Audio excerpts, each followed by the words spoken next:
सरस्वती जी और उनकी बहू रश्मि के बीच एक दिन बहस छिड़ जाती है। आखिर किसका काम ज्यादा आसान है, बहू का या सास का? माँ जी, सास को काम ही क्या है, आपके सारे काम उंगलियों पे तो हो जाते हैं। कुछ भी। हाँ, हिसाब तो उंगलियों पे ही हो जाता है ना। अरे बेटा, ऐसा सिर्फ अभी लगता है। जो मुझे करना पड़ता है ना, वो तुझे करना पड़े तो समझ आएगा कि असली काम का पहाड़ कैसा होता है। ठेले बराबर वजन भी नहीं है आपके काम में, और बात पहाड़ों के वजन की कर रही हैं आप। तू ऐसा करती ही क्या है घर में बेटा, ये तो बता मुझे। मैं थोड़ी ना कुछ करती हूँ, सब जादू से हो रहा है इस घर में। अरे एक दिन मेरा काम करोगी तो समझ आएगा। Okay okay, shut up. कल से मैं घर के काम करूंगी और तू मेरी जगह हर चीज का हिसाब रखना, ठीक है? ठीक है, ये भी कर लेते हैं। ये सास बहू की डील के बारे में रश्मि के पति अमन को नहीं पता था और ना ही अमन के पिताजी सुरेश जी को। पर गेहूं के साथ साथ जैसे घुन भी पिस जाता है, ये दोनों भी पीसने वाले थे। सुबह अमन उठकर रेडी होता है ऑफिस जाने के लिए, तो पता है उसके कपड़े नहीं निकले हुए हैं। अरे रश्मि, तुमने मेरे कपड़े नहीं निकाले? अपनी माँ से पूछो ना, उन्हीं का काम है ये। अमन अपनी माँ के पास जाता है। अब मेरे कपड़े आज आप देने वाले हो क्या माँ? हाँ, देना तो मुझे ही चाहिए, पर तेरी बहू ने कपड़े धोने ही नहीं डाले, तो कोई भी धुला हुआ कपड़ा नहीं है बेटा। हैं? ऐसा क्यों? कपड़े तो धोने आप ही देते हो ना माँ? अरे बहू ने तुझे बताया नहीं, अब हम अदल बदल गए हैं। मैं अब बहू और तेरी बीवी सास।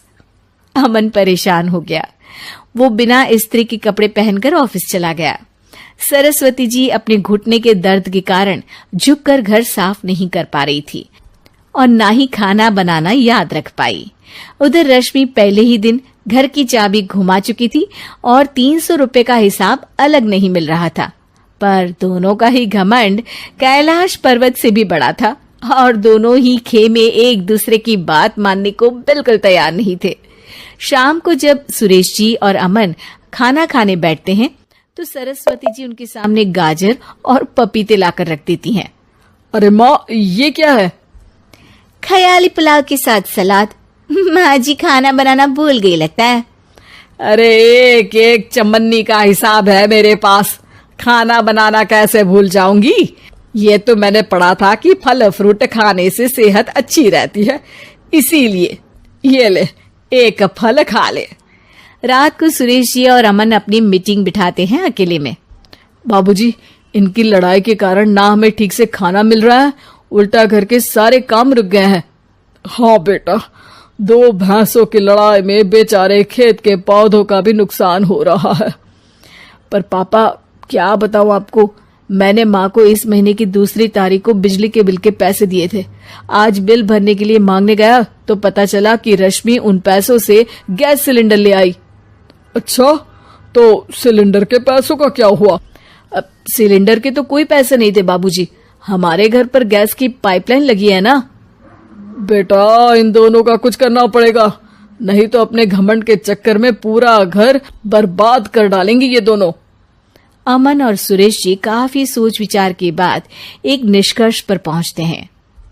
रात ही को दोनों अपनी पत्नियों की अलमारी से नई साड़ी निकालते हैं और सुबह जब रश्मि और सरस्वती जी उठते हैं तो देखते हैं कि दोनों पति साड़ी पहनकर चढ़ाव पर सब्जियां काट रहे हैं। अरे ये सब क्या हो रहा है? क्या हो रहा है मतलब? आप दोनों अदल बदल हो सकते हो तो हम क्यों नहीं? अरे क्या मतलब?